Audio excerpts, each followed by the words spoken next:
আজ একটা খবর সামনে এসেছে যেটা গত 6 মাসের যুদ্ধের পুরো ছবিটাই বদলে দিতে পারে।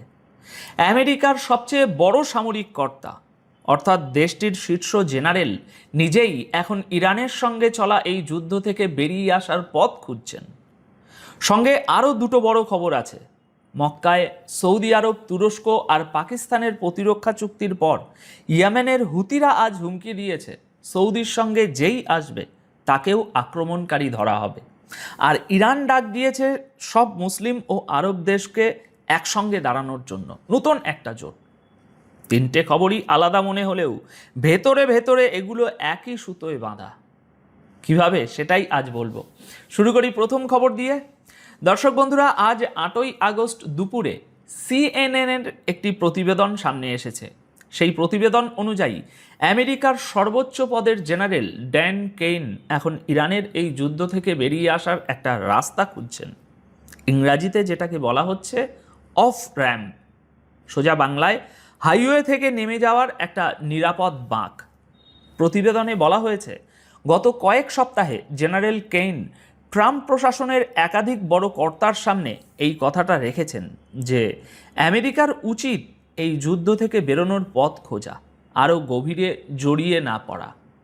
এখন প্রশ্ন হচ্ছে, তার ভয়টা ঠিক কোথায়? সিএনএনের প্রতিবেদন অনুযায়ী তার সবচেয়ে বড় দুশ্চিন্তা হলো আমেরিকা যদি যুদ্ধটাকে আরও এগিয়ে নিয়ে যায় তাহলে হাতে থাকা সামরিক বিকল্পগুলোই উল্টো আমেরিকার জন্য বোঝা হয়ে দাঁড়াতে পারে। আর সবচেয়ে গুরুত্বপূর্ণ কথাটা হলো, জেনারেল কেইন এবং প্রশাসনের আরও কয়েকজন বড় কর্মকর্তা ব্যক্তিগতভাবে মনে করেন শুধু বিমান হামলা চালিয়ে ডোনাল্ড ট্রাম্প তার সব লক্ষ্য অর্জন করতে পারবেন না। অর্থাৎ ইরানের উপর বোমা ফেলে তাকে নিজের শর্তে চুক্তিতে বসতে বাধ্য করা, সেটা যতটা সহজ ভাবা হয়েছিল ততটা সহজ নয়। আর এখানেই আসল সমস্যা। কারণ বিমান হামলায় যদি কাজ না হয় তাহলে পরের ধাপ কি? জমিতে সেনা নামানো, স্থল অভিযান। কিন্তু ঠিক এই জায়গাতেই আমেরিকা আটকে আছে এখনও। আমি দুদিন আগেও এই কথাটাই বলেছিলাম। দেখুন, আকাশ থেকে কোনো যুদ্ধ জেতা যায় না পুরোপুরি, আর জমিতে নামার সাহসটা আমেরিকা এখনও জোগাড় করে উঠতে পারছে না। ইরানের মরুভূমি আর পাহাড় ভয়ঙ্কর জায়গা, প্রচুর সেনা মারা যাবে। খোদ আমেরিকান প্রতিবেদনেই বলা হয়েছে যে জায়গায় জায়গায় মাইন পোতা আছে। জেনারেল কেইন কিন্তু এই উদ্বেগের কথা এক দুজনের সামনে বলেননি। প্রতিবেদন অনুযায়ী তিনি সিআইএর পরিচালক জন র্যাটক্লিফ, পররাষ্ট্রমন্ত্রী মার্কো রুবিও এবং ভাইস প্রেসিডেন্ট জেডি ভ্যান্স ট্রাম্পের এই বড় কর্মকর্তাদের সঙ্গেও বিষয়টি নিয়ে আলোচনা করেছেন। এই বৈঠকগুলোর উদ্দেশ্য ছিল একটাই, ইরানের বিরুদ্ধে আমেরিকার হাতে যে সামরিক বিকল্পগুলো আছে তার মধ্যে ঝুঁকি কোথায়, আর ঠিক কোন জায়গায় গিয়ে এই যুদ্ধ আমেরিকার জন্য কঠিন হয়ে উঠতে পারে, এই বিষয়গুলো বুঝিয়ে বলা। এখানে বিষয়টা ভালোভাবে বুঝতে হবে, খুব গভীর। ড্যান কেনের উদ্দেশ্য সম্ভবত যুদ্ধ থেকে পালানো নয়।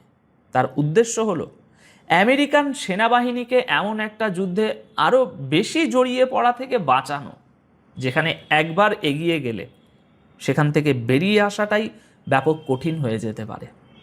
কারণ ডোনাল্ড ট্রাম্প বারবার পরিষ্কার করে বলেছেন ইরানে আমেরিকার পদাতিক সেনা পাঠানোর পক্ষে তিনি নন। তার ভরসা ছিল বিমান হামলার উপরেই, আর সেই বিমান হামলাই এখন যথেষ্ট বলে মনে হচ্ছে না।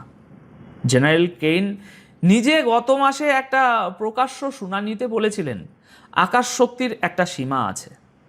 কথাটার মানে খুব সহজ, যুদ্ধ বিমান থেকে বোমা ফেলার ক্ষমতা যতই থাকুক তার একটা সীমারেখা আছে।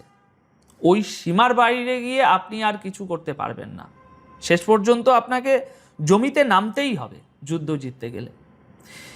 কিন্তু এই পুরো গল্পের আরেকটা দিক আছে যেটা অনেকের চোখ এড়িয়ে যাচ্ছে। সেটা হলো আমেরিকার অস্ত্র ভাণ্ডার কমে আসার প্রশ্ন। সিএনএনের এই প্রতিবেদনেও দাবি করা হচ্ছে আমেরিকার কিছু গুরুত্বপূর্ণ ক্ষেপণাস্ত্র এবং ইন্টারসেপ্টরের মজুদ ক্রমাগত কমছে। যুদ্ধে এমনটা হয়েই থাকে, অস্বাভাবিক কিছু না এটা। কিন্তু এই দুশ্চিন্তা শুধু আমেরিকান সেনাবাহিনীর ভিতরে সীমাবদ্ধ নেই। বর্তমানে উপসাগরীয় কয়েকটি দেশও আমেরিকান কর্মকর্তাদের জানিয়েছে যে ইরানের উপরে হামলা আরও বাড়লে আমেরিকার আকাশ প্রতিরক্ষার ব্যবস্থার ঘাটতির কারণে ইরানের পাল্টা হামলায় তাদের নিজেদের নিরাপত্তাই বড় ধাক্কা খেতে পারে।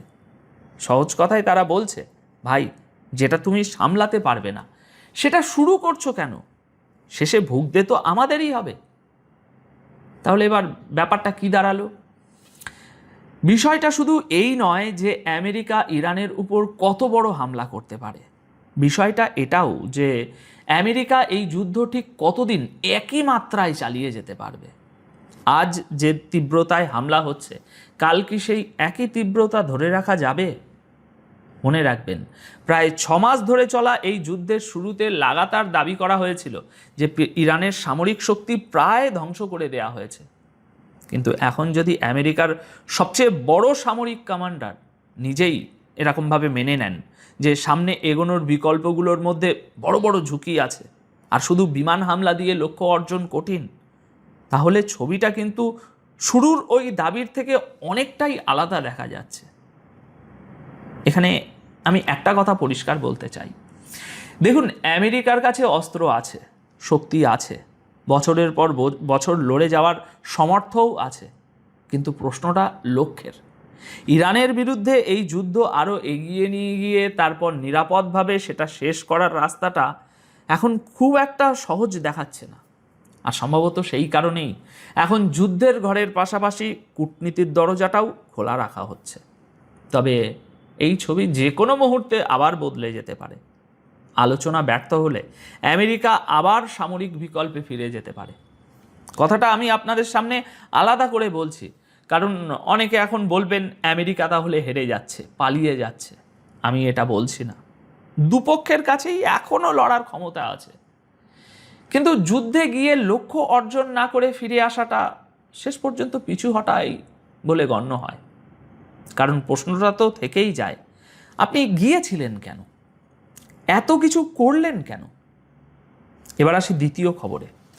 ইয়েমেনের হুতিরা এখন শুধু সৌদি আরবকে নয়, পরমাণু শক্তিধর পাকিস্তান এবং ন্যাটোর সদস্য তুরস্ককেও হুঁশিয়ারি দিয়েছে। তারা বলছে, সৌদির সঙ্গে এলে তোমাদেরও ছাড়া হবে না। এই হুঁশিয়ারি আজ এমন একটা সময়ে এসেছে যখন গতকাল 7ই আগস্ট মক্কা শরীফে সৌদি আরব, পাকিস্তান এবং তুরস্ক একটা যৌথ প্রতিরক্ষা চুক্তিতে সই করেছে। এই চুক্তি অনুযায়ী এই 3 দেশের মধ্যে যে কোনো একটির উপর হামলা হলে সেটাকে 3 দেশের উপরেই হামলা বলে ধরা হবে। অর্থাৎ 3টি দেশ এখন একে অপরের নিরাপত্তার জন্য সবার পাশে দাঁড়াবে। কিন্তু হুতিদের সুপ্রিম পলিটিক্যাল কাউন্সিলের প্রেসিডেন্ট মেহেদি আল মাসাদ তিনি আজ কি বলেছেন? তিনি বলেছেন, হুতিদের বিরুদ্ধে সৌদি আরবের সঙ্গে মিলে যে কোনো সামরিক অভিযানে অংশ নেওয়া যে কোনো দেশ বা গোষ্ঠীকে আক্রমণকারী হিসাবে গণ্য করা হবে। সেই দেশ যে নামেই বা যে যুক্তিতেই আসুক না কেন, বন্ধুত্ব বলুক, চুক্তি বলুক, যাই বলুক, হুতিরা সেটা মানবে না, তাদের বক্তব্য। অর্থাৎ তুরস্ক হোক, পাকিস্তান হোক বা অন্য কোনো দেশ সৌদি আরবের সঙ্গে মিলে হুতিদের বিরুদ্ধে হামলা করলে হুতিদের চোখে তারা শত্রু। আল মাসাদ আরও বলেছেন, নতুন কোনো চুক্তি ইতিমধ্যেই চলতে থাকা যুদ্ধের বাস্তবতাকে পিছিয়ে গিয়ে বদলে দিতে পারে না। হুতিদের তরফে অবরোধের বদলে অবরোধের নীতি ততদিন চলবে যতদিন না তাদের লক্ষ্য পূরণ হয়। সৌদি আরবকে হুঁশিয়ারি দিয়ে তিনি বলেছেন, ইয়েমেনে হুতিদের বিরুদ্ধে সৌদি আরবের 12 বছরের পুরনো যুদ্ধ এবং অবরোধে কোনো দেশ যদি সৌদির সঙ্গে যোগ দেয় তাহলে তাকেও আক্রমণকারী বলেই ধরা হবে। মানে বার্তাটা পরিষ্কার, সৌদি আরবের সঙ্গে মিলে হুতিদের বিরুদ্ধে সামরিক পদক্ষেপ নেওয়া হলে পাল্টা হামলা শুধু সৌদি আরবের মধ্যেই সীমাবদ্ধ থাকবে না, তাদের বক্তব্য অনুযায়ী। আল মাসাদ এও বলেছেন, সৌদি আরব যদি গোটা দুনিয়াকেও নিজের পাশে দাঁড় করিয়ে ফেলে তাতেও তার কোনো লাভ হবে না। তার কথায় ন্যায় ও সম্মানের সঙ্গে শান্তি আর সুপ্রতিবেশী সম্পর্কের দাম সবসময় যুদ্ধের চেয়ে কম হবে। এবার দর্শক বন্ধুরা, এগুলো তো তাদের বক্তব্য গেল, একটু গুছিয়ে ভাবুন ছবিটা কি দাঁড়াচ্ছে। তুরস্কের হাতে অত্যন্ত শক্তিশালী সেনাবাহিনী আছে। পাকিস্তান একমাত্র মুসলিম পরমাণু শক্তিধর দেশ, আর সৌদি আরবের কাছে বিপুল সম্পদ এবং আধুনিক অস্ত্র দুটোই আছে। এবার তৃতীয় খবর, আর এটাই সবচেয়ে বড় ইঙ্গিত বহন করছে। ইরান সমস্ত আরব ও মুসলিম দেশকে একসঙ্গে এসে একটি বড় সামরিক জোট গড়ার আহ্বান জানিয়েছে।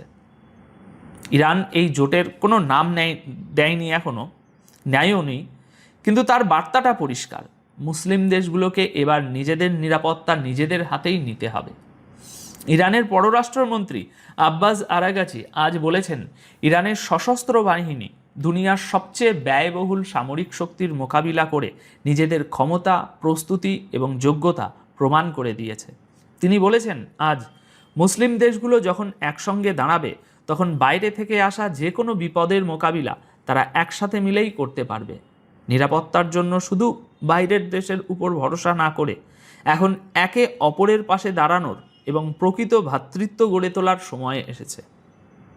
ইরান সরাসরি সামরিক জোটের কথা বলেনি ঠিকই, কিন্তু এই বক্তব্যের অর্থ যা দাঁড়াচ্ছে তা হলো, মুসলিম দেশগুলো যদি নিজেদের নিরাপত্তা নিজেরাই দিতে চায়, তাহলে তাদের নিজেদের মধ্যে মিলে একটা বড় নিরাপত্তা ব্যবস্থা গড়তে হবে, একে অপরের বিরুদ্ধে নয়। আর এই কথাটার গুরুত্ব বুঝতে হলে আমাদেরকে একটু পেছনে যেতে হবে। আজ বহু আরব ও উপসাগরীয় দেশে আমেরিকার বড় বড় সামরিক ঘাঁটি রয়েছে। দীর্ঘদিন ধরে সেগুলোকে ওই দেশগুলোর নিরাপত্তার অংশ বলয় হিসাবেই ধরা হয়েছে। এই বিশাল বিশাল ঘাঁটির নেটওয়ার্ক তৈরি হয়েছিল উপসাগরীয় যুদ্ধের পর, যখন সাদ্দাম হোসেনের বিরুদ্ধে বহু দেশ একসঙ্গে মিলে হামলা চালিয়েছিল। তখন আমেরিকার পাশে ছিল ন্যাটো, পাশে ছিল ইউরোপ, কিন্তু আজ ইরানের বিরুদ্ধে কেউ সেভাবে পাশে দাঁড়াচ্ছে না।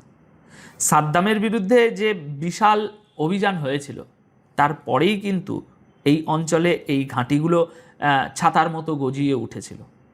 কিন্তু এখন পরিস্থিতি বদলে গেছে।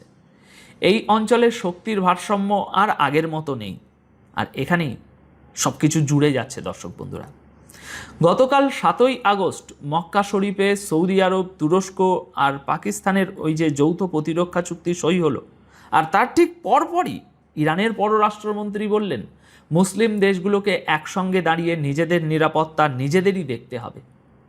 সময়ের এই যে মিলটাই এই বক্তব্যটাকে আরও গুরুত্বপূর্ণ করে তুলেছে।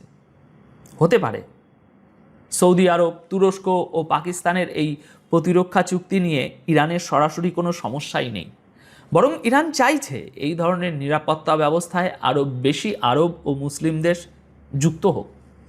আর আমার জানা তথ্য অনুযায়ী আরও কিছু আরব ও মুসলিম দেশ এই চুক্তিতে যোগ দিতেও পারে। সেটা নিয়ে একটা আলাদা রিপোর্ট আপনাদের জন্য বানানো যেতে পারে। সুতরাং তাহলে ইরানের বার্তাটা সম্ভবত এই যে মুসলিম দেশগুলো নিজেদের নিরাপত্তার দায়িত্ব বাইরের শক্তির হাতে তুলে না দিয়ে নিজেরা মিলে নিজেদের শক্তি ও নিজেদের নিরাপত্তা ব্যবস্থা গড়ে তুলুক। এখানে ইরানের নিজের স্বার্থও আছে, সেটাও পরিষ্কার করে বলা দরকার। ইরান জানে আমেরিকা যতদিন এই অঞ্চলে থাকবে ততদিন তার নিজের অস্তিত্বের জন্য বিপদ থেকেই যাবে, কাটবে না। তাহলে আজকের পুরো ছবিটা এক জায়গায় এনে দাঁড় করাই এবার, যাতে আরও স্পষ্ট হয়। একদিকে আমেরিকার শীর্ষ জেনারেল যুদ্ধ থেকে বেরোনোর পথ খুঁজছেন বলে CNN জানাচ্ছে, আর উপসাগরীয় দেশগুলোও নিজেদের নিরাপত্তা নিয়ে দুশ্চিন্তায়।